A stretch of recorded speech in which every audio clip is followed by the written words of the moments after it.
अस्सलाम वालेकुम। दुरूद शरीफ पढ़ लें।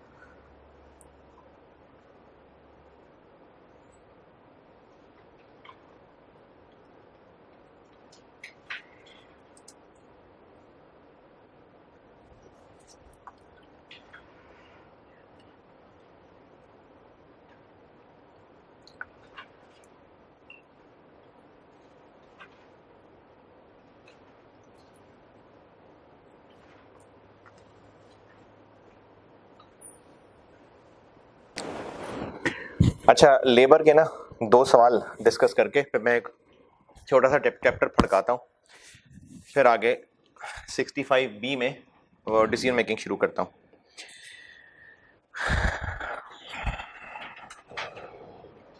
लेबर का ही मैंने एक सवाल दिया था डबल एंट्रीज वाला, पहले उस पर ज़रा बात कर लेते हैं जल्दी से। इसमें आपको जो जो मसले हो सकते हैं, बल्कि मसले क्या, मैं आपको वो वर्किंग एक्सप्लेन कर देता हूँ। मसले हो ना हो मैं वैसे ही वर्किंग एक्सप्लेन कर देता हूँ। क्वेश्चन नंबर 5 में आपको ग्रॉस सैलरीज ओवर टाइम निकाल के ये दी हुई हैं और 4 डिपार्टमेंट्स की दी हुई हैं। तो मैंने 4 डिपार्टमेंट्स के कॉलम बनाए हुए। 4 डिपार्टमेंट्स के कॉलम क्यों बनाए हैं? क्योंकि इनकम टैक्स अलग अलग है, सारी फिगर्स अलग अलग है, तो मैंने कॉलम बना लिए। तो सबसे पहले मैंने जो आपको ग्रॉस सैलरी सवाल में दी है, मैं ना सोल्यूशन में वर्किंग बता रहा हूँ। ये वर्किंग समझ आ गई तो फिर डबल एंट्री हो जाएगी। सबसे पहले मैंने पेरोल कॉस्ट जो कि ग्रॉस सैलरीज लिखी है ना, सबसे पहला कॉलम मैंने, सबसे पहली रो मैंने वो बनाई है। जो आपको सवाल के अंदर 1425 और 75 दिया ना, वो मैंने पहली रो में लिख दिया और इसको मैंने ए कह दिया। इसके बाद जो ओवर टाइम दिया था वो भी मैंने इनके आगे लिख दिया। बस मैंने डिपार्टमेंट कॉलम में बनाए हुए, सवाल में रोज में लिखे हुए। तो पहले एक शक्ल ऐसी चेंज की है, ओवर टाइम दिया हुआ मैंने लिख लिया। उसके बाद पॉइंट नंबर 3 में लिखा हुआ है कि 8.3% 33% एम्प्लॉयर भी कंट्रीब्यूट करता है और एम्प्लॉय की जेब से भी काटते हैं। किसका 8.33%? ग्रॉस सैलरी का, ये जो जिसको मैंने ए कहा है। तो फिर मैंने ए का 8.33% इसमें ऐड किया। कल बताया था कि एम्प्लॉयर को तो 100 की बजाय 105 कॉस्ट करेगा ना, कल जो मैंने एंट्रीज बताई थी परसों परसों परसों ए को तो एम्प्लॉय जो है वो 100 तनख्वाह ले रहा है और उसमें से 5 कट रहे हैं, परसों वाली बात कर रहा हूं, और एम्प्लॉयर 5 अपनी जेब से और डाल रहा है, तो एम्प्लॉयर को तो 105 कॉस्ट कर रहा है, तो उसमें तो हमें एम्प्लॉयर का कंट्रीब्यूशन ऐड करना पड़ेगा। तो वर्किंग में तीसरी लाइन ये मैंने वही कंट्रीब्यूशन ऐड किया है। ए का 8.33% लगाया, हर एक पे कैलकुलेट किया और उसमें ऐड हो गया। फिर आते हैं बोनस पे। पॉइंट नंबर 2 में लिखा हुआ है कि साल में एक बोनस मिलता है। कितनी अमाउंट के बराबर? 1 महीने की तनख्वाह के बराबर। तो इसका मतलब साल में 12 महीने हैं, लेकिन हम 13 तनख्वाहें दे रहे होते हैं। 12 तनख्वाहें और एक एक्स्ट्रा बोनस के नाम पे। ये बोनस की अमाउंट क्या होती है? 1 महीने की सैलरी। और ये जो 1 महीने की सैलरी के बराबर बोनस होता है, ये हर महीने देते हैं, साल में एक दफा। तो ये साल का एक्सपेंस है। और पॉइंट 6 में लिखा हुआ है कि बोनस भी और पेड लीव्स भी मंथली बेसिस के ऊपर एक्रू करते हैं। यानी जो 1 महीने की सैलरी है, जिसको मैंने ए कहा हुआ है, ए, ये हमने एक दफा बोनस देना है, पूरे साल में एक दफा। तो अगर मंथली बेसिस पे एक्सपेंस बनाना हो तो डिवाइड बाय 12 कर लें। तो मैंने ए को 12 से डिवाइड कर लिया और इसको मैंने बोनस की एक्रूवल कह दिया। ए को 12 से डिवाइड किया हुआ, ठीक है, बोनस। और ये जो वेकेशन है, ये मैंने परसों ही डिस्कस कर लिया था कि 1 महीने की तनख्वाह, 1 दिन की तनख्वाह, 35 दिन की तनख्वाह, ये साल में हमने इतने पैसे उसको देने हैं। क्योंकि ये साल में देने हैं तो हम तो महीने की अकाउंटिंग कर रहे हैं, तो इसको भी फिर डिवाइडेड बाय 12 कर लिया। और जिस तरह बोनस लिया है वैसे ही हर एक महीने, हर एक ए का ये वेकेशन भी कैलकुलेट कर लिया।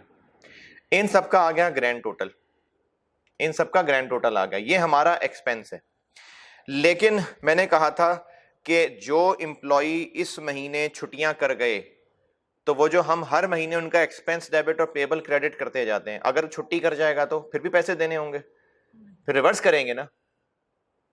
तो वो जो रिवर्स करना था, तो मैंने कहा था कि रिवर्स तो करना ही है, तो एक्सपेंस में से ही वर्किंग में नेट कर लेते हैं और नेट की एंट्री कर लेंगे। तो मैंने ये वेकेशंस अवेल्ड लेस कर दिया। मैंने हर डिपार्टमेंट में से कितना लेस किया ये तो बताया नहीं था, तो मैंने प्रोपोर्शनेटली लेस कर दिया।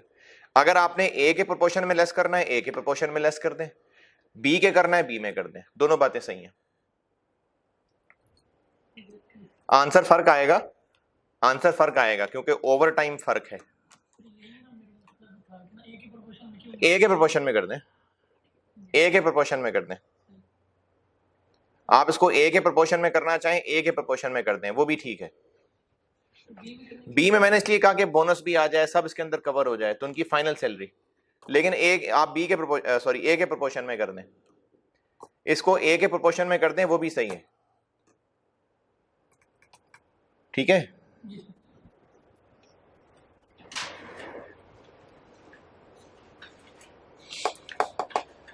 उससे आंसर्स फर्क हो जाएंगे, लेकिन कोई बात नहीं, आप ए के प्रोपोर्शन में कर दें, बल्कि ए के प्रोपोर्शन में ही कर दें मैं तो कहता, क्योंकि जो एक्सपेंस रिकॉर्ड कर रहे थे वो भी ए को इस्तेमाल कर रहे थे ना। वो तो चलो एक्सपेंस की अमाउंट निकालनी थी, अमाउंट का मसला नहीं है, लेकिन ए की रेशियो में बांट दें। तो ये जो वेकेशंस अवेल्ड है ये मैंने लेस क्यों किया हुआ? क्योंकि एक्सपेंस कम करना है ना, रिवर्स करना है इसको, तो इसलिए एक्सपेंस रिकॉर्डिंग से पहले एक्सपेंस में से ही लेस कर दिया, ताकि हम अब जब नेट एंट्री करें, नेट एंट्री, तो वो एक्सपेंस रिवर्सल वाली बात कवर हो गई हो। देखें, जब छुट्टियां उसने करनी है, हम हर महीने एक्सपेंस डेबिट पेएबल क्रेडिट कर रहे हैं, और जब छुट्टियां वाकई कर लेगा, सॉरी क्या कहा मैंने, छुट्टियां उसने नहीं करनी, हमें पैसे देने पड़ेंगे, हम हर महीने एक्सपेंस डेबिट पेएबल क्रेडिट करते जा रहे हैं, और अगर उसने छुट्टियां कर ली तो हमें पैसे नहीं देने पड़ेंगे, तो वो जो पेएबल बनाया हुआ एक्सपेंस वो रिवर्स कर देंगे। तो रिवर्स करने की एंट्री करनी थी तो हम एक्सपेंसेस में से लेस कर देते हैं, ताकि अलग से रिवर्सल की एंट्री ना करनी पड़े, तो इसलिए मैंने एक्सपेंसेस में से लेस कर दिया। मुश्किल में आ गए। दोबारा डेबिट क्यों किया, तब ना यहाँ पे एक्सपेंस को नेट ऑफ किया। रिवर्स करने की एंट्री क्या करनी थी? जब उसने छुट्टियां कर ली तो हमें रिवर्स करना है ना, क्या एंट्री करनी? पेबल डेबिट, और पेबल डेबिट करना है ना, तो पेबल तो डेबिट करेंगे। एक्सपेंस क्रेडिट करने की बजाय मैंने एक्सपेंस में से लेस कर लिया। हमने रिवर्सल तो करनी है, पेएबल तो डेबिट करना ही था, एक्सपेंस क्रेडिट करना था, मैंने एक्सपेंस अलग से क्रेडिट करने की बजाय जो एक्सपेंस डेबिट कर रहे थे उसी में नेट कर दिया, तभी तो डबल एंट्री टैली हुई है, वरना तो एंट्री टैली ना होती। तो ये जो वेकेशंस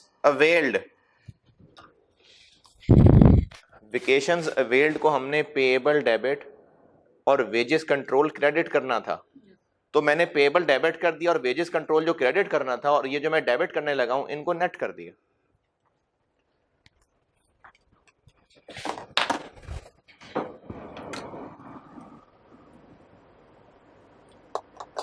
जो जिस पे टर्नेस लगती है वो मंथ के एंड पे आखिरी दिन ही लेके जाते हैं ना एचआर वगैरह, सर उसमें फिर कैसे हो सकता है कि बाद में छुट्टी की, बाद में पता चले कि छुट्टी की? नहीं, उसी दिन पता चल गया, उस महीने में पता चल गया, तभी तो पता चला कि उसने 3 छुट्टियां अवेल कर ली हैं। सर एक्सपेंस तो वो 1 तारीख को जाके 31 तारीख को बुक करते हैं ना सैलरी का, तो फिर उस पे पेबल कैसे लग जाता है? प्रैक्टिकली बात करें। नहीं, देखो उसने हर महीने एक्सपेंस रिकॉर्ड करता जा रहा है, अपना एक प्रोसीजर चलाया हुआ है कि हर महीने एक्सपेंस रिकॉर्ड करना है। हर महीने 31 तारीख को करता है। जी जी, देखो उसने साल की छुट्टियां अंदाजा लगाया कि इतने पैसे उसको देने पड़ेंगे, और इतना एक्सपेंस हर महीने अपना एक रिमाइंडर लगा लिया कि इस महीने इस अमाउंट का एक्सपेंस बनाना है। ये प्रैक्टिस चला ली, और अगर कोई छुट्टियां वो वाकई कर गया तो उस पोर्शन को रिवर्स कर देंगे, उसकी अलग एंट्री कर दें, ताकि हर महीने ये आदतन करता जाए। सवाल ये पूछा है स्टूडेंट ने कि ये छुट्टियां जो कर रहा है इसकी अमाउंट हम रिवर्स क्यों कर रहे हैं, जो एक्सपेंस फॉर द मंथ में रिकॉर्ड करने लगा हूं इसी को कम कर लूं। मैंने जवाब यह दिया है कि हमने ये साल में उसको छुट्टियों के पैसे देने हैं, इसको हर महीने के लिए 12 से डिवाइड करके हर महीने इसको रिकॉर्ड कर लिया करेंगे, इसको रिकॉर्ड करते जाएंगे, आदत बना लेंगे, रूटीन बना लेंगे, ताकि प्रैक्टिस में ये चीज मुश्किल में ना आए। हर महीने एक्सपेंस बनाते जा रहे हैं। हाँ, अगर कभी वो छुट्टी कर जाएगा तो जितनी छुट्टियां वो कर जाएगा वो पैसे नहीं ना देने होंगे, फिर उनकी फिर हम एंट्री रिवर्स कर देंगे, या तो कहते हैं रिवर्स कर देंगे या इधर एक्सपेंसेस में ही नेट कर देंगे। तो मैंने इसलिए वेकेशंस अवेल्ड एक्सपेंसेस में नेट कर दिया। अगर मैं इसकी यहां मिक्स एंट्री ना करता ना, यहां से लेस ना करता, तो अगर हम एक्सपेंसेस चारों डिपार्टमेंट्स के अलग रिकॉर्ड कर रहे हैं तो इसको भी तो फिर अलग तोड़ना ही था ना, वो भी तो मेहनत करनी थी। तो इसी में लेस कर दिया ताकि एंट्री ही हम एक ही नेट बना दें। बाकी इसके अलावा जो डिडक्शंस हैं ये सवाल में बताई हुई है। टैक्स बताया हुआ है, एम्प्लॉय कंट्रीब्यूशन की परसेंटेज बताई हुई है, और जो बाकी आया वो डबल एंट्री बैलेंस करने से आ जाएगा। एडवांस डिडक्शन ये भी बताई हुई है। तो इस वर्किंग से लेके मैंने डबल एंट्री बनाई है। जो इन एक्सपेंसेस का वेकेशंस एडजस्ट करने के बाद ग्रैंड टोटल आ रहा था 1945, इससे मैंने वेजेस कंट्रोल डेबिट कर दिया। वेजेस कंट्रोल कह लें, पेरोल कह लें, एक ही बात है। फिर ये जो छुट्टियां काटी थी जिनको हम रिवर्स करने लगे थे, वो एक्रूड वेकेशन का अकाउंट डेबिट कर दिया। अगर आप कहें कि जी हम क्यों ना इसको नेट कर लें, ये जो एक्रूड वेकेशन डेबिट हो रहा है, एक्रूड वेकेशन क्रेडिट हो रहा है, कर लें, बिल्कुल कर लें, कोई मसला नहीं। मैंने आपको सिर्फ एंट्री दिखाने के लिए कि दोनों अमाउंट्स 85 वो वाली है जो एडजस्ट हो रही है और 145 वो है जो इस महीने की रिकॉर्ड कर रहे हैं, इन दोनों को नेट करना है, वो भी ठीक है, कर लें, क्योंकि एक्रूड वेकेशन डेबिट भी हो रहा है और क्रेडिट भी हो रहा है ना, तो आप नेट बिल्कुल कर सकते हैं।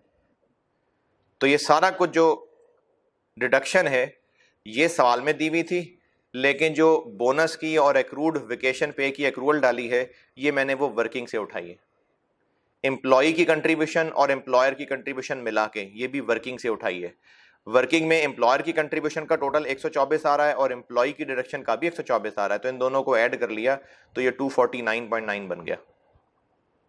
ये मैंने जो परसों एंट्रीज करके दिखाई थी ना फिगर्स लेके, यहां भी मैंने वैसी एंट्रीज ही की नहीं है, बस एडवांस एडजस्ट हुआ, क्रेडिट कर दिया, और जो इस एंट्री का बैलेंस था वो पेबल टू एम्प्लॉइज बना दिया।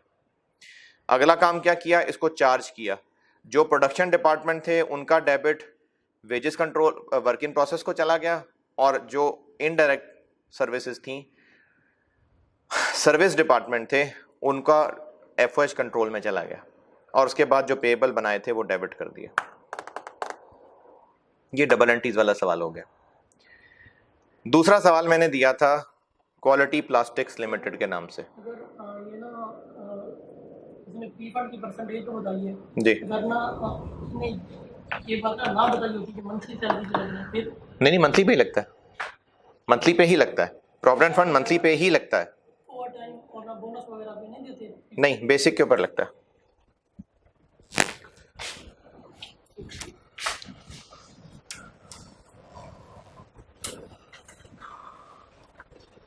क्योंकि एम्प्लॉयर ने अपनी जेब से भी निकालने होते हैं ना पैसे, तो ओवर टाइम डाल के तो और ज्यादा बन जाया करेंगे, तो बस वो बेसिक पे लगाता है सब। ये डबल एंट्रीज वाला सवाल हो गया। उसके बाद मैंने क्वालिटी प्लास्टिक्स का एक सवाल दिया था। जो क्वालिटी प्लास्टिक्स वाला सवाल था, मैंने बड़ी मेहनत करके बजटिंग में ये बात समझाई थी, और मुझे बहुत उम्मीद है कि आप ये सब भूल भाल चुके होंगे, तो मैं थोड़ी सी मेहनत दोबारा कर लेता हूं। अगर एक प्रोसेस में हम 100 किलो मटेरियल इन करते हैं और 5% लॉस होने के बाद जो प्रोडक्ट बनता है वो 95 किलो का बैग होता है, 95 किलो की बोरी होती है, 95 किलो का ड्रम होता है, ये हमारा प्रोडक्ट है। हम अगर प्रोसेस इंप्रूव कर लें और अब लॉसेस 2% हुआ करेंगे, तो हम जो प्रोडक्ट कस्टमर को बेचते हैं उसका वजन बढ़ा लेंगे, क्योंकि अब लॉस कम हो रहा है। हम बोरी पहले भी 95 किलो की बेचते थे, अब भी 95 किलो वाली बोरी ही बनाएंगे, ये हमारा स्टैंडर्ड प्रोडक्ट का साइज है। लॉस कम होने से फर्क क्या पड़ेगा, इनपुट अब कम हो जाएगा। कितना इनपुट होगा, 95 किलो को डिवाइड कर लें 0.98, और अगर 95 किलो भी नहीं पता तो ये कैसे निकालें? पहले 100 किलो से 95 किलो निकालें, यानी 100 किलो इंटू 0.95, 95 किलो निकल आया। फिर वापस जाएं, डिवाइडेड बाय 0.98। अच्छा, अब ये जो सवाल में दिया हुआ है मटेरियल, ये इनपुट दिया हुआ है या नेट ऑफ लॉस दिया हुआ है, ये कैसे पता चलेगा?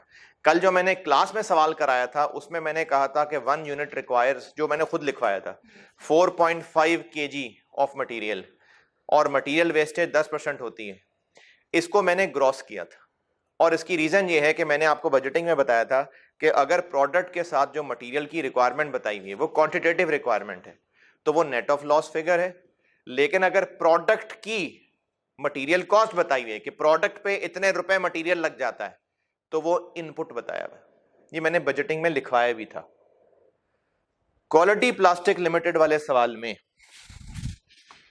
यार ये पेज कौन सा था? 81। क्वालिटी प्लास्टिक लिमिटेड वाले सवाल में आपको पॉइंट नंबर 1 के अंदर कॉस्ट ऑफ फर्स्ट बैच यानी प्रोडक्शन की कॉस्ट बताई हुई है कि इतनी कॉस्ट लगेगी। तो ये मटेरियल की इनपुट की कॉस्ट है, या वैसे तो ब्रैकेट के अंदर भी लिखा हुआ है कि इसमें लॉसेस शामिल हैं। अगर ना भी लिखा होता तो कॉस्ट बताई हुई है ना, तो ये इनपुट है। इसके अंदर जो किलो नजर आ रहे हैं वो इनपुट है, यानी वो जो मैंने 100 लिखा है इधर हो जाएगा 1100। अभी लॉसेस कितने होते हैं? 10%। इंप्रूवमेंट के बाद क्या होगा? 6%। तो नया इनपुट कैसे निकलेगा? 1100 इंटू 0.94।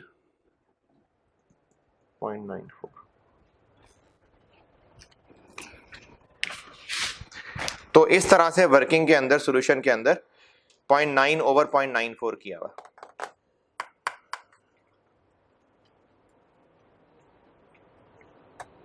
ओके। और लेबर मैंने कल बता दिया था कि ये जो वर्डिंग लिखी हुई है ना कि इतने स्पेयर आर अवेलेबल हैं, ये हमने रेलिवेंट कॉस्टिंग में सीखनी है। आप बस सिर्फ इतना मान लें कि 8000 घंटों पे नॉर्मल रेट लगेगा और जो इससे ऊपर होंगे वो ओवर टाइम लगेगा। ये वर्डिंग क्या है? कैन स्पेयर 8000, ये रेलिवेंट कॉस्टिंग में सिखाऊंगा। और लर्निंग रेट निकालने में कोई मुश्किल? जो मैंने कल एंड पे क्वेश्चन कराया था तो वहां से लर्निंग रेट निकल आएगा। चलें जी, ये QPL हो गया। इसके अलावा कोई और मसले हो तो आप व्हाट्सएप पे पूछ लीजिएगा। आजकल सारे बड़े लाइक हो गए हैं, पूछता ही कोई नहीं है। ये हो गया लेबर खत्म, टोटली खत्म। अभी एक आसान सा टॉपिक पढ़ा दूं, नहीं पढ़ा दूं। Target costing.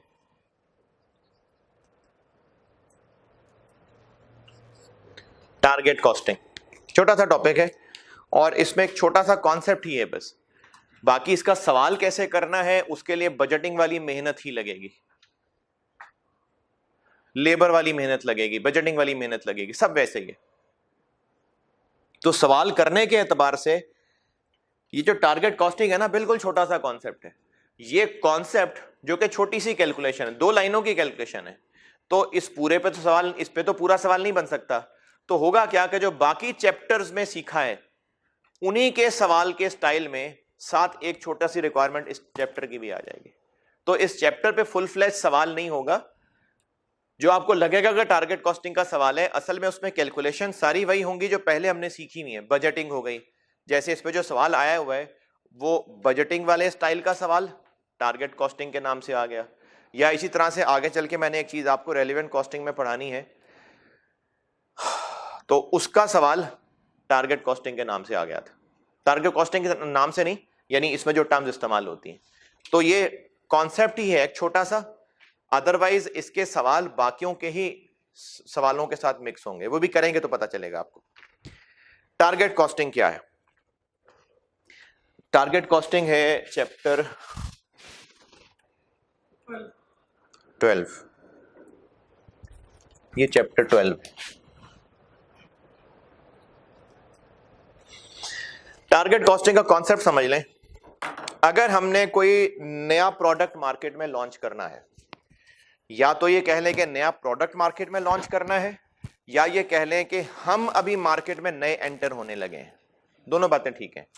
या तो कोई प्रोडक्ट मार्केट में नया लॉन्च करना है, उससे पहले मार्केट में वो प्रोडक्ट है ही नहीं, या फिर हम मार्केट में नए एंटर हो रहे हैं। अगर हम मार्केट में नए एंटर हो रहे हैं और पहले ही मार्केट में बहुत कंपटीशन है, तो हम जो प्रोडक्ट मार्केट में लाएंगे उसकी सेल प्राइस को बहुत ज्यादा नहीं रख सकेंगे। क्यों?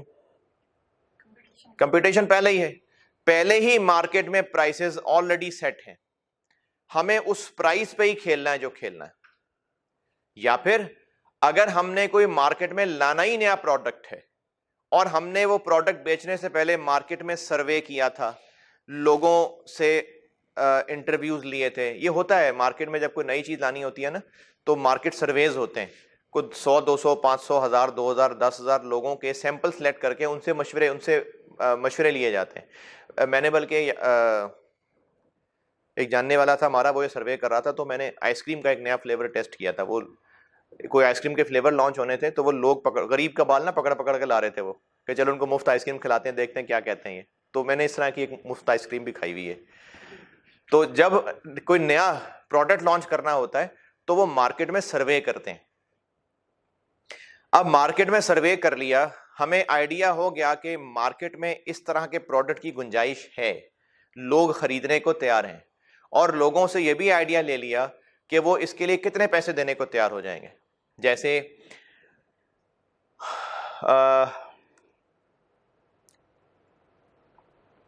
अगर कोई थर्मामीटर ऐसा, जो कि आजकल आपने देखा भी होगा, किसी स्टोर में जाने लगे तो वो ऐसे एक गन टाइप होती है, वो ऐसे माथे पे ना शूट करने के लिए ऐसे लगा के देखते हैं, फिर कहते हैं ठीक है अंदर जाओ। अब ये जो थर्मामीटर था, पता नहीं इंफ्रारेड होता है क्या होता है, ये पहले तो मार्केट में नहीं थे, ये तो अब आए हैं। तो अब नीड क्रिएट हो गई ना, अब बहुत सारे लोग इनको बाहर से इंपोर्ट करके बेच रहे हैं, यहाँ पर बना के बेच रहे हैं। या जिस तरह से सैनिटाइजर्स, पहले तो किसी को नाम भी नहीं पता था सैनिटाइजर क्या होता है, अब तो बच्चे बच्चे को सैनिटाइजर का पता है। तो मार्केट के हालात बदल रहे थे और हमें लगा कि हाँ यहाँ मौका है, हम एक नया प्रोडक्ट लॉन्च कर सकते हैं। तो नया प्रोडक्ट लॉन्च करने से पहले हमने मार्केट में लोगों से फिर के पूछा कि अगर इस तरह का प्रोडक्ट आए, हाँ जी बहुत अच्छी बात है, इस तरह सर्वेज होते हैं बाकायदा, और उनसे आइडिया लिया कि आप इस तरह का प्रोडक्ट आए तो कितने पैसे खर्च करने को तैयार होंगे। तो लोगों से आइडिया ले लिया कि अगर हमने ये प्रोडक्ट नया मार्केट में लॉन्च किया तो लोग 800 से ऊपर देने को तैयार नहीं है इस प्रोडक्ट के लिए। दोनों मिसालें दोबारा बताता हूं। एक मिसाल, मार्केट ऑलरेडी हाईली कंपेटिटिव है और अब हम एंटर होना चाहते हैं, जैसे मोबाइल की मार्केट्स हैं, तो हमें सेल प्राइस मजबूरन उतनी ही रखनी पड़ेगी जितनी ऑलरेडी मार्केट में चल रही है। दूसरी मिसाल, हम एक नया प्रोडक्ट मार्केट में लाने लगे और सर्वे करने के बाद हमें पता चला है कि हम 500 से ज्यादा का, 800 से ज्यादा का नहीं बेच सकेंगे। इन सिंपल वर्ड्स, हम एक सेल प्राइस डिटरमिन कर चुके जिससे ज्यादा का हम नहीं बेच पाएंगे। एक टारगेट सेल प्राइस हमारे पास आ चुकी है। ये कैसे पता चली है? ये पता चली है मार्केट फोर्सेस के थ्रू, मार्केट सर्वे के थ्रू।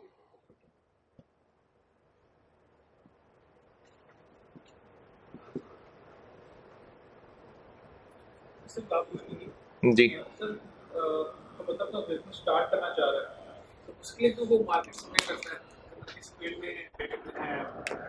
जी बिल्कुल। भी मेरे एक जानने वाले ने चाय का होटल खोलना था जिस एक जगह पर, उसने पूरी मार्केट फिरी है कि अगर मैं यहाँ पर चाय का काम शुरू करूँ तो आप पियेंगे। उन्होंने कहा जी पियेंगे। पूरा सर्वे करता है बिजनेस। सही तरीका है ये कि आपकी जो टारगेट मार्केट है। सवाल ये था कि अगर कोई नया बिजनेस शुरू करना है तो क्या मार्केट सर्वे होता है? बिल्कुल होना चाहिए, होना चाहिए। पता तो चले हम जो चीज बेचने जा रहे हैं वो सौदा को खरीदने वाला भी है कि नहीं है। तो मार्केट सर्वे होता है, बिल्कुल होता है। तो हमारे पास जो प्रोडक्ट हम बेचना चाह रहे हैं उसकी प्राइस पता चल गई है, मार्केट की इंफॉर्मेशन से प्राइस पता चल गई। यहां से नीचे आते हैं। बिजनेस के पास प्रॉफिट कमाने के दो ही रास्ते हैं, या तो सेल प्राइस बढ़ा ले, या फिर कॉस्ट कम कर ले, या फिर कॉस्ट कम कर ले। तो सेल प्राइस तो हमें मार्केट से पता चल गई कि इससे हम नहीं बढ़ा सकते। अच्छा, चूंकि हम प्रॉफिट कमाना चाहते हैं तो अपना कोई डिजायर्ड प्रॉफिट भी होगा, वो डिजायर्ड प्रॉफिट लिख लेते हैं इधर।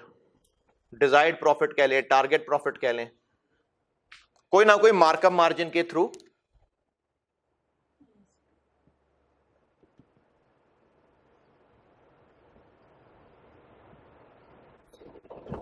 लेट्स से कंपनी ने कहा है कि हम 20% तो मार्जिन कमाना चाहते हैं वरना इस बिजनेस में नहीं आएंगे, वो प्रॉफिट पता चल गया। अब यहां से नीचे आ रहे हैं, ये क्या आ गई, ये हमारी टारगेट कॉस्ट। हम जो प्रोडक्ट बनाना चाह रहे हैं हमें इतने में उसको एंड करना पड़ेगा। अगर इतने में एंड नहीं करेंगे तो इतना प्रॉफिट नहीं कमा सकेंगे, और इतना प्रॉफिट अगर कमाना है तो इतने से फिर कम में, इतने से ज्यादा में ही बेचना पड़ेगा। फिर हमारे पास ये एंड आ गया लिमिट, तो फिर ये भी लिमिट है। हमें इससे कम या इतनी कॉस्ट, बस इससे ज्यादा कॉस्ट नहीं कर सकते हम, वरना इससे ज्यादा कॉस्ट की तो या तो प्रॉफिट कम करना पड़ेगा या सेल प्राइस बढ़ानी पड़ेगी, और सेल प्राइस बढ़ा नहीं सकते और प्रॉफिट कम करना चाहते नहीं है। तो ये हमारे लिए एक अपर लिमिट आ गई कि हमें प्रोडक्शन करनी है तो इससे ऊपर नहीं जाना।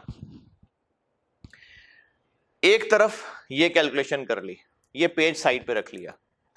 अब अपनी प्रोडक्शन टीम को बुलाया, उनको कहा कि मैंने ये प्रोडक्ट बनाना है, तुम अपनी तरफ से बेस्ट एफर्ट करके आओ, बताओ ये कितने में बना सकते हैं हम। अब प्रोडक्शन टीम ने मेहनत शुरू की कि इस प्रोडक्ट के लिए इतना मटेरियल चाहिए, इतने रुपए का तो मटेरियल मिल जाएगा, इतने लॉसेस भी होंगे, लेबर के इतने घंटे चाहिए और इस रेट पे तो लेबर को लेना पड़ेगा, फलानी मशीन भी चाहिए, इतनी बिजली भी चाहिए। यानी प्रोडक्शन टीम ने सारे जो रिसोर्सेज हो सकते थे उनकी बेस पे एक कॉस्ट एस्टिमेट करके दे दी, और मैनेजमेंट को कहा कि सर हम इतने में बना देंगे आपको।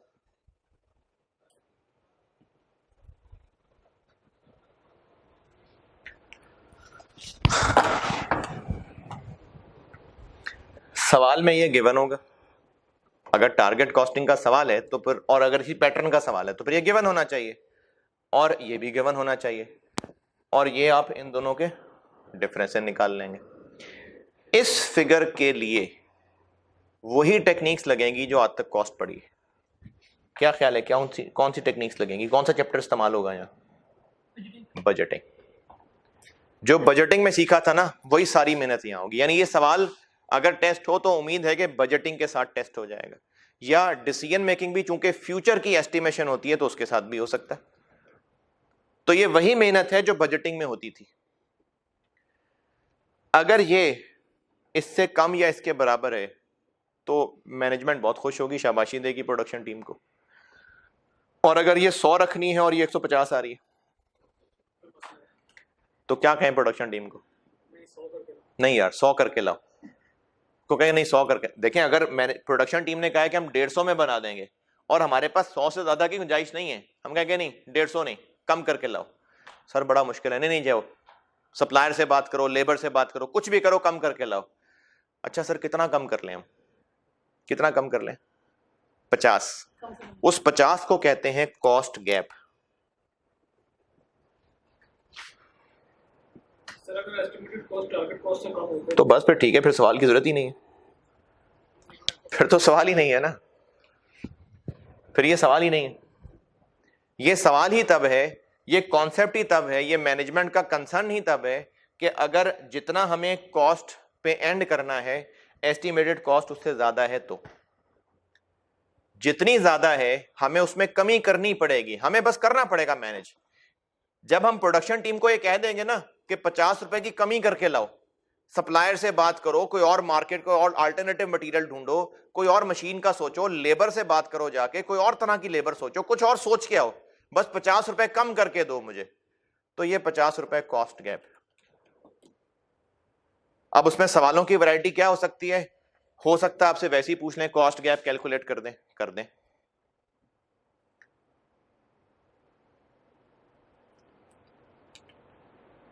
हो सकता है कहा हो कि क्योंकि हम टारगेट मीट नहीं कर पा रहे तो हम सोच रहे हैं कि हम सप्लायर से बात करें कि रेट कम करे।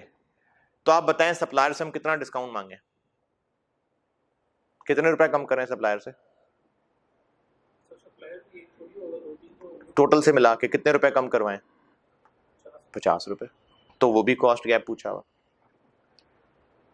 ये टारगेट कॉस्टिंग। इसका एक सवाल आपको मैं गाइड करके होमवर्क दे रहा हूं,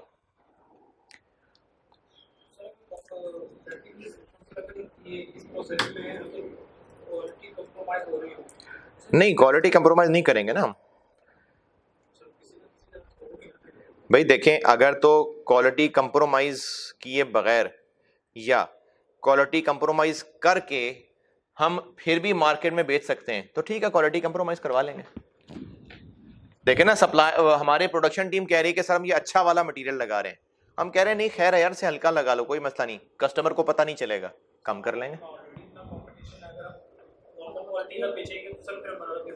देखो ये वारा खाएगा तो ही डिसीजन लेंगे ना। अगर क्वालिटी गिरा के हम प्राइस सस्ती कर भी लें और हमें पता है कि मार्केट में हम नहीं बेच सकेंगे तो फिर हम नहीं लेंगे ये डिसीजन। डिसीजन तो सेठ साहब नहीं लेना है ना, हमारा काम सिर्फ फिगर्स कैलकुलेट करके देना है, डिसीजन तो सेठ साहब ने लेना है। क्या हुआ? हो सकता है बन जाए, बिल्कुल। अभी औकात में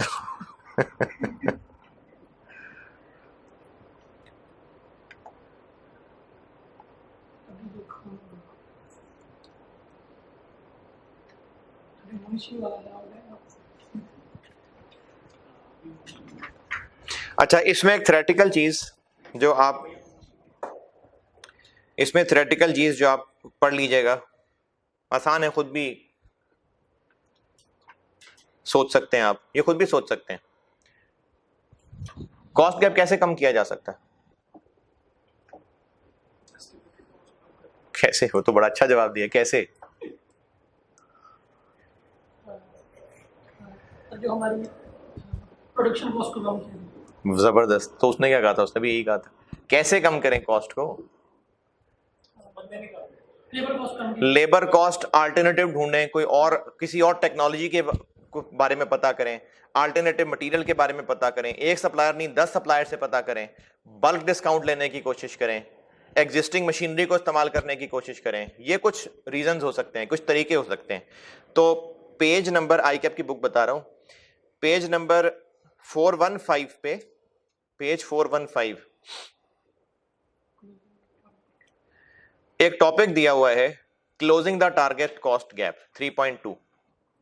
इसके नीचे कुछ 6-7 बुलेट पॉइंट लिखे हुए हैं, ये आप कर लीजिएगा।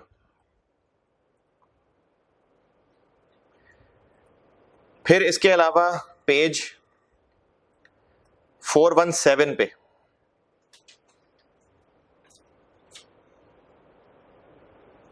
पेज 417 एडवांटेज दिए हुए,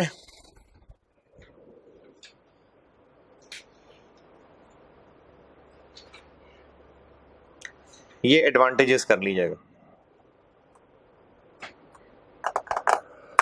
ओके, टारगेट कॉस्टिंग बस खत्म। एक सवाल इसका मैं थोड़ा सा डिस्कस करके तो आपको, अच्छा हाई लो मेथड मैंने बता दिया था ना। हाँ, इसका एक सवाल मैं आपसे डिस्कस करके तो वो होमवर्क दे रहा हूं और बस ये चैप्टर मेरी तरफ से फारेगा। ये सवाल आईकैप की बुक में भी है, पेज 422 पे, हाईटेक लिमिटेड के नाम से एग्जाम्पल 2, वहां से पढ़ना है वहां से पढ़ लें। जिनके पास लास्ट टाइम पैक की बुक है वहां से पढ़ना चाहें वहां से पढ़ लें। पैक की बुक में ये था,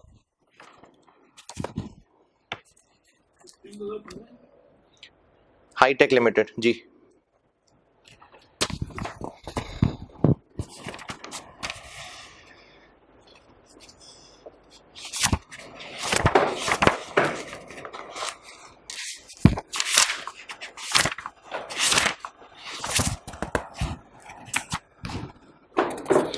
पेज 352 पे, पेज 352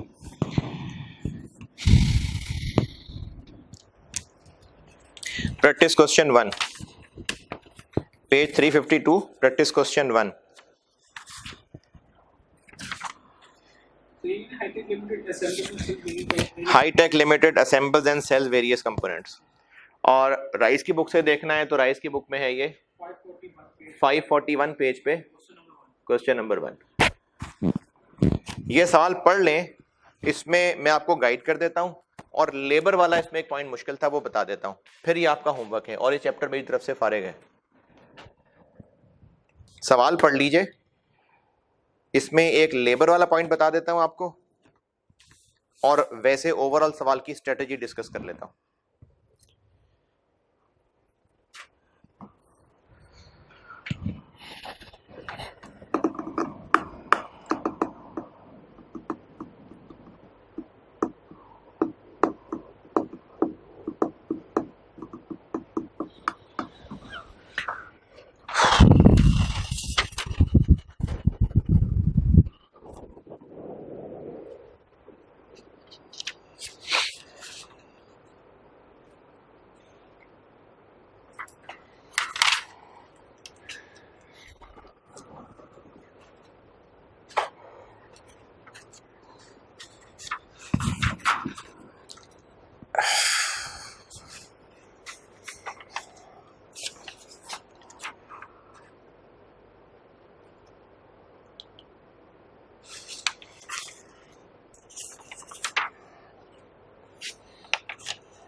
हाँ जी, पढ़ लिया तो मैं डिस्कस करूं, नहीं पढ़ा तो वीडियो पॉज करके पढ़ लें।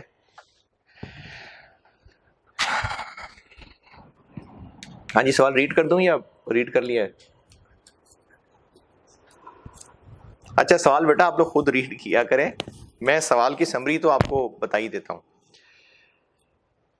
पहले पैराग्राफ में जिक्र किया हुआ है कि हम एक नया कंपोनेंट EXV99 ये हम लॉन्च करने वाले हैं। मार्केट सर्वे वगैरह कर लिया है और उससे हमें पता चला है कि हम ये 11,000 रुपए का बेच सकेंगे और मार्केट में 5 लाख तक बेच सकेंगे। बस 5 lakh per year, 5 lakh per year नहीं, टोटल है। हम पूरा 5 लाख यूनिट्स बेचेंगे और बस इसके बाद ये मार्केट से खत्म हो जाएगा। अब चाहे वो 5 साल में बेच लें चाहे 10 साल में बेच लें, ये प्रोजेक्ट लाइफ टाइम तक उसका बताया है कि हम 5 लाख यूनिट्स बेच लेंगे। टारगेट सेल प्राइस बता दी 11,000, टारगेट प्रॉफिट बता दिया 40%, और सवाल के अंदर information about cost of production is as follows. अब ये जो पॉइंट 1 2 3 4 हैं, ये सब वही हैं जो हम बजट में किया करते थे, ये सब वही है। आप मेहनत करेंगे आपको सब वही कैलकुलेशन, वैसी ही कैलकुलेशन लगेगी जैसे बजट में करते थे। रिक्वायरमेंट में ये कहा हुआ है कि अगर हम अपने सप्लायर्स से डिस्काउंट लेने की कोशिश करें ताकि जितना कमाना चाहते हैं उतना कमा लें, तो बताएं कितना डिस्काउंट लें। क्या पूछा हुआ है? कॉस्ट गैप पूछा हुआ है। तो target sales profit target cost निकलेगी, एस्टिमेटेड कॉस्ट कैसे निकलेगी? ये पॉइंट 1 2 3 4 बिल्कुल बजटिंग वाली मेहनत है, और दोनों का डिफरेंस कॉस्ट गैप।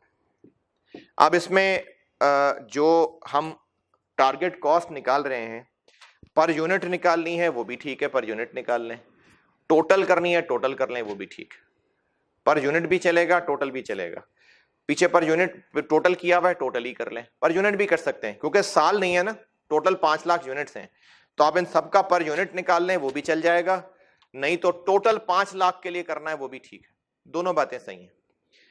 तो पॉइंट नंबर 1 में क्या बताया हुआ है? 3 मटेरियल लगेंगे और इन मटेरियल्स की क्वांटिटी बताई हुई है, और अगर ये वर्ड नेट ना भी लिखा होता तो भी ये नेट ऑफ लॉस है या नहीं?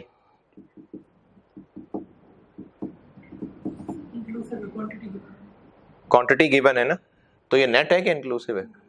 ये नेट है।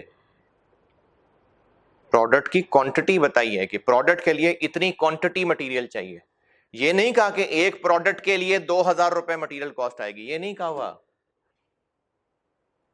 क्वांटिटेटिव है। अगर आपको लग रहा है कि नहीं सर आखिर में रुपए बताएं, भाई वो तो मटेरियल का रेट बताया ना।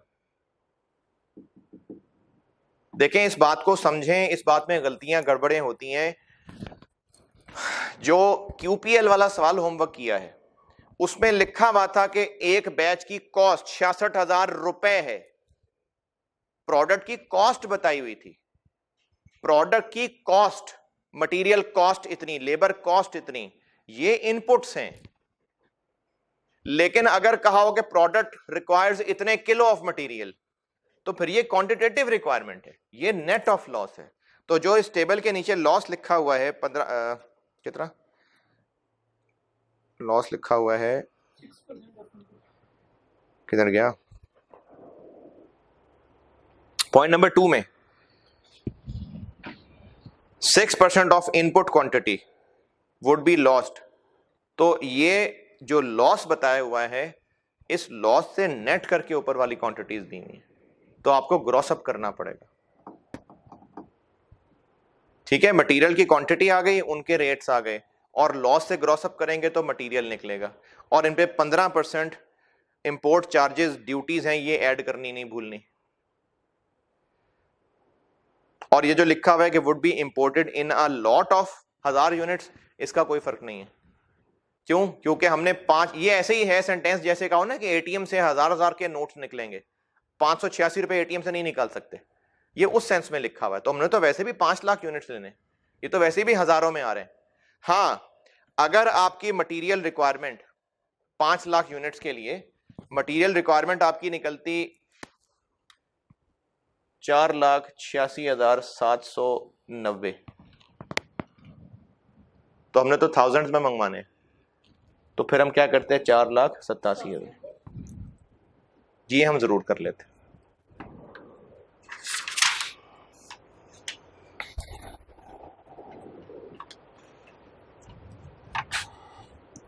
ओके, मटेरियल वाली बात ओके। लेबर समझ लें, लेबर में जब मैंने आपको वो स्टैंडर्ड कॉस्टिंग पढ़ाई थी तो वहां पर आइडल आवर्स का जिक्र किया था कि जो लेबर का कसूर नहीं है, हमारे मशीन सेटअप की वजह से या और मसले की वजह से उसका टाइम जाया होता है, ये आइडल आवर्स मैंने कहे थे। लेबर कॉस्ट किसकी होती है? आवर्स वर्क की कि आवर्स पेड की? लेबर कॉस्ट आवर्स पेड की, जबकि ओवरहेड्स किन आवर्स पे लगते हैं? ओवरहेड्स, वेरिएबल ओवरहेड्स, वो वर्क पे लगते हैं। तो मैं इसके वर्क भी निकाल रहा हूं और पेड भी निकाल रहा हूं। आवर्स वर्कड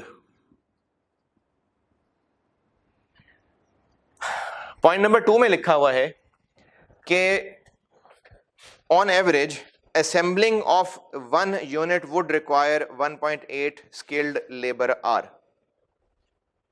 ये वर्क है कि पेड है? वर्क ही होगा कि एक यूनिट असेंबल करने में 1.8 आवर लगता है, तो ये वर्क है। तो अगर हमने 5 लाख यूनिट्स बनाने हैं तो कितने घंटे चाहिए?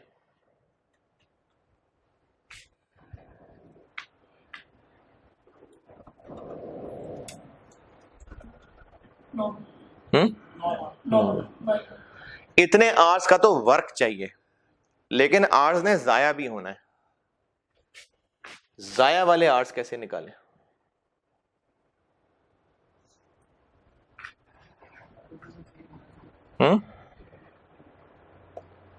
जाया वाले आवर्स कैसे निकालें? कितना टाइम जाया होता है? एक्चुअल आवर्स कितने लगे? अभी तो एक्चुअल हुआ ही कुछ नहीं है। वाकई हम वेरिएंस नहीं पढ़ने लग गए, अभी तो हम प्लान कर रहे हैं। अभी कौन से एक्चुअल आवर्स लग गए?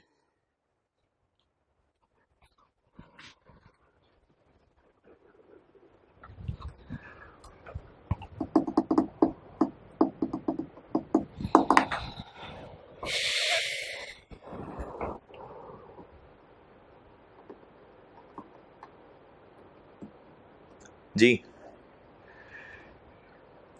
काम होता है 8 घंटे की शिफ्ट में और मशीन चलाने पे आधा घंटा जाया हो ही जाता है।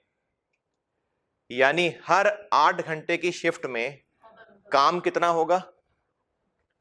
7.5 घंटे, और हर 7.5 घंटे के काम के साथ आधा घंटा जाया होगा। ये 8 घंटे लिखे हुए हैं कि 7.5 घंटे लिखे हुए हैं?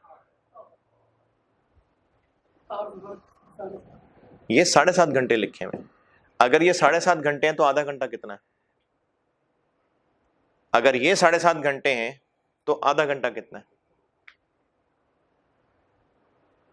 नहीं समझ आई? चलो, एक शिफ्ट में 7.5 घंटे काम होता है। एक शिफ्ट में 7.5 घंटे काम होता है। इतना काम कितनी शिफ्ट्स में होगा? एक शिफ्ट में 7.5 घंटे काम होता है, इतना काम कितनी शिफ्ट्स में होगा?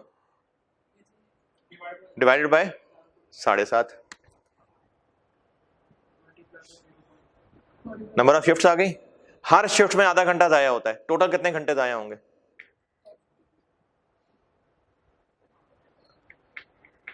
नंबर ऑफ शिफ्ट्स निकल आई और हर शिफ्ट में आधा घंटा जाया होता है। कितने घंटे जाया होंगे?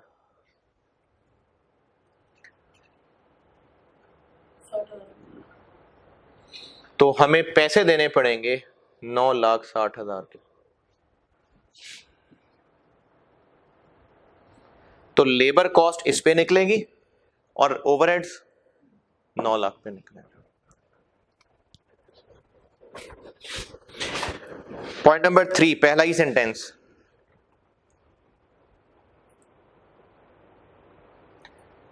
कैपेसिटी 4 मिलियन आवर्स की। नीचे टेबल दिया हुआ है, ओवरहेड्स को आर से लिंक किया हुआ है। तो प्रोडक्ट की कॉस्ट में हम फिर ओवरहेड्स किस बेस पे अप्लाई करेंगे? आर्स, लेबर आर्स की बेस पे।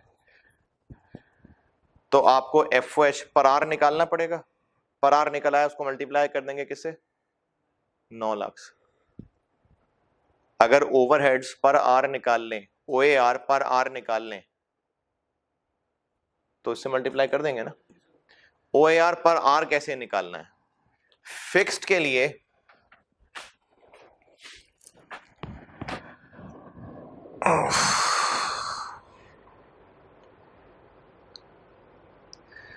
फिक्स्ड के लिए बाय डिफॉल्ट कौन सी बेस लेते हैं हम?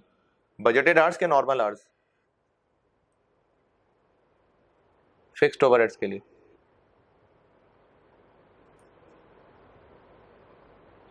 फिक्स्ड ओएआर निकालना है। बाय डिफॉल्ट क्या बताया था? नॉर्मल आवर्स या budgeted hours? Normal hours. Fixed OAR के लिए मैंने आपको नॉर्मल आवर्स बताया हुआ है, ये लिखवाई हुई है बात कि बाय डिफॉल्ट नॉर्मल आवर्स है, बताया हुआ है। मार्जिन एब्जॉर्प्शन वाले चैप्टर में नोट लिखवाया था।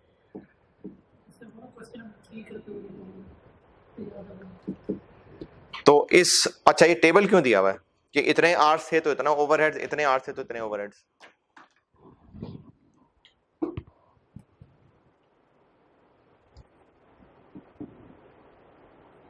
ये क्यों दिया होगा?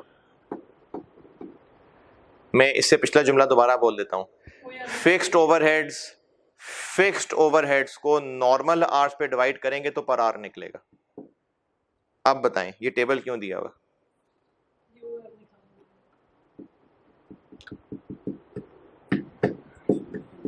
ये टेबल क्यों दिया हुआ?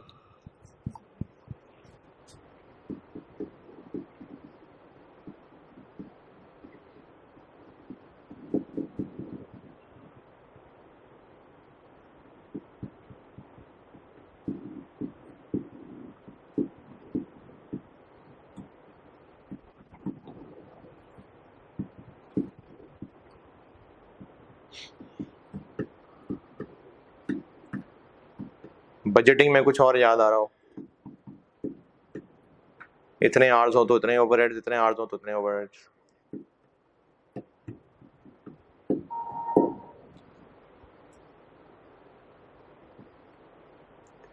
मैं जुमला फिर दोहरा देता हूं। फिक्स्ड ओवरहेड्स को पर आवर निकालने के लिए नॉर्मल आवर्स, ये हाई लो मेथड के लिए दिया हुआ है, क्योंकि आपको फिक्स्ड ओवरहेड्स भी चाहिए, वेरिएबल ओवरहेड्स भी चाहिए।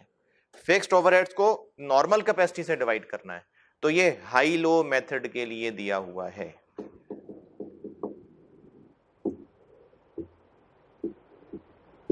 वैसे मैंने ये नोट रखा हुआ अपने पास, ये मैं आपको सीवीपी चैप्टर में लिखवाऊंगा कि वैसे जिक्र कर देता हूं, सीवीपी में लिखवाऊंगा कि अगर हमें सवाल में वेरिएबल ओवरहेड्स भी चाहिए और फिक्स्ड ओवरहेड्स भी चाहिए, फिक्स खर्चे भी चाहिए, वेरिएबल भी चाहिए, है जरूरत सवाल के अंदर, लेकिन अलग अलग नहीं दिए हुए।